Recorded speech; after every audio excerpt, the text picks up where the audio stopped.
Hi guys, welcome back to my YouTube channel. Dr. Olivia here with the Baby PT. Today we're gonna get into 3 tips to help your baby crawl. In this video, we're gonna go over 3 really easy tips to help your baby crawl, which is a big question that I get all of the time. I want you to really take a deep breath, give yourself some grace. Crawling is freaking hard. There's so many components that have to really coordinate to make a crawling movement.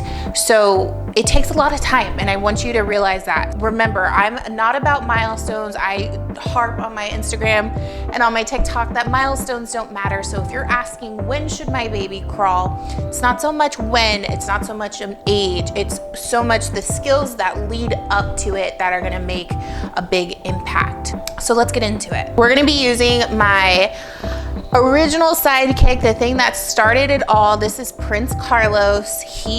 Quick backstory, during the peak of COVID, I started my TikTok, right? And I was giving tips and tricks to help moms at home doing stuff with their babies so they wouldn't get too behind.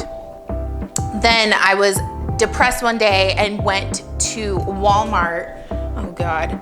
Went to Walmart and was getting wine and popcorn and like snacks to like hunker down during COVID when everybody was like out getting toilet paper and things. And Prince Carlos was in the wine aisle, just like up on like a shelf. And I said, oh my God, this is gonna like change the game for my TikTok videos because I can actually show you how to do things.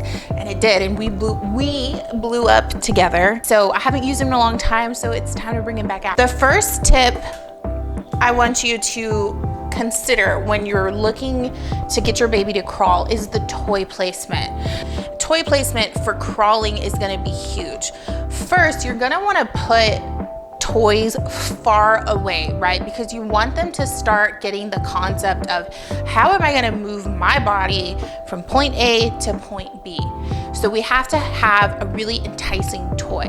Second, about the toy placement is you wanna have a toy that makes sense for their eye line. And what I mean by that is if you're putting flat toys like a book or one of those keyboard piano things where they're looking down, that doesn't make sense when we're working for crawling. When we're working on crawling, we want things that are higher up where they're gonna put their eye gaze up and out.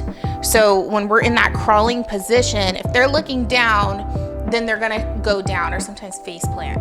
But if you have a toy that's high, those cubes are great. Toy activity tables are great.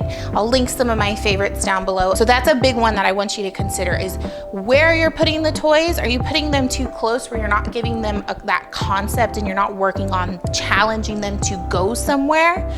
And are they too low to the ground to where their eyes are down, so therefore their body is down?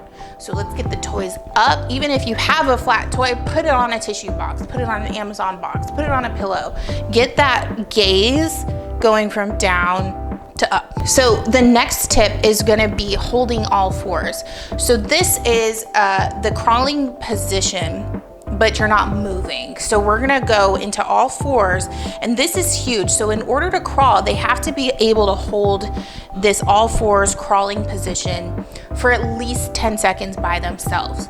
So we're not gonna get to them doing it by themselves without our help. So we have to start them out helping them hold that position, getting the concept of holding that position. What I like to do is I will quite literally just place them on the floor, starting on their knees and then going onto all fours.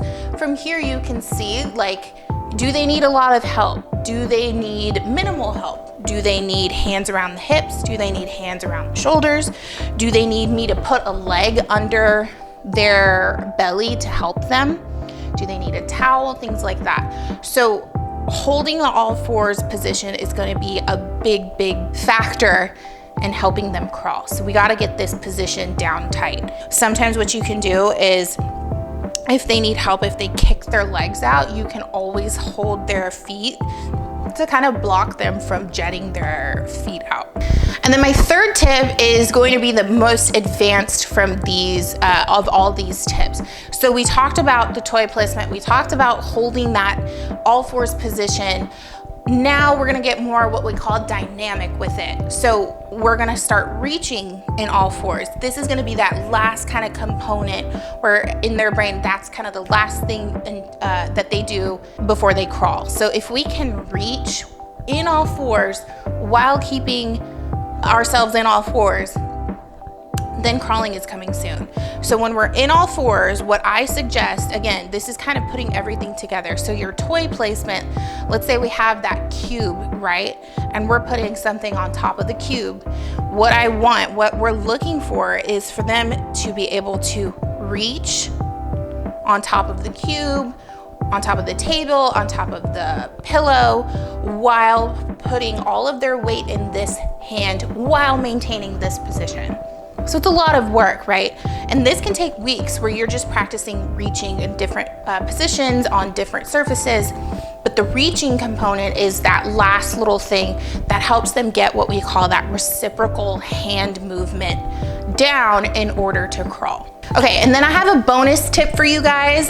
This one I'm just gonna throw in there. I want you to remember when you're working on crawling, and pretty much any skill that involves the floor and your baby moving, is to get them as naked as possible. And I know that sounds weird, but diaper only, shorts, if they have pants on, high socks on, or layered, or like pajamas on, sometimes it's really hard for them to have get that stability that they would otherwise get when they have that skin contact on the floor. So I know it gets, especially now it's getting colder, so I've linked some options for you guys for what to wear to give them that advantage of grip from the skin on the surface. So get them as naked as you can, and that will help them give them that traction needed to hold these positions. So this one is sometimes parents forget, they're doing everything, they can't hold that hands and knees position, and a lot of it is because of the clothes they're wearing. So I want you to pay attention to that and make sure you kind of think in the back of your head, okay, let me strip them down so they can get that grip and that traction from their skin. Okay guys, that's it for me. I hope these tips helped get your baby crawling, get you working on a lot of these skills. Again, if you want more details, more exercises, more activities, I have my sitting and crawling masterclass available, which will link down below. This is kind of like what we did today. It's in video format, and we did it kind of podcast style where like I'm answering some of your questions, we're troubleshooting, we're going through the activity. So make sure to check that out. Don't forget to follow me on all social medias. I post all the time. And that's it. So make sure you comment down below how these tips have helped you and what you want to see next. I'm Dr. Olivia. I'll see y'all next time.